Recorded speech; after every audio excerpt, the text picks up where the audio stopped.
say something before the grand jury comes back, and then we'll take it from there. It's interesting that Al Sharpton says that Jordan Neely is just like us.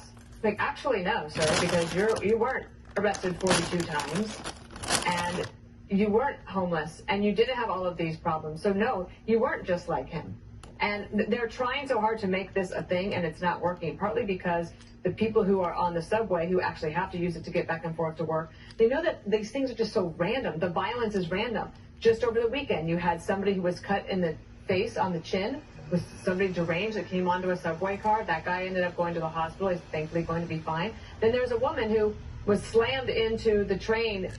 It was already there and it was stopped, but slammed into it, again, random, by a homeless person. So there's no one out there protesting on their behalf. Like, where do you go to get that sort of support? So all of this stuff walks right up to the line before someone says, I better put this person in a chokehold. The other thing I'd say is the interesting thing is the testimony we have from others that are in the car are that I did feel like my life was threatened. I was grateful for him to coming in, and I imagine that that will all be presented at the grand jury and that he will be able to get his reputation back. But it's going to take a while.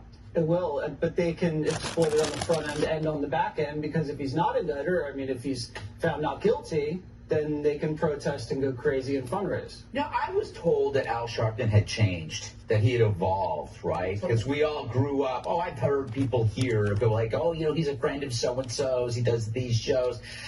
You know, if you're young, you don't remember how he, in the Tawana Brawley case, essentially ruined how many people's lives who were falsely accused of raping her in Central Park. And then you have Crown Heights, Freddie's Fashion Mart. All these were initiated by race baiting and calling people racist, whites and Jews.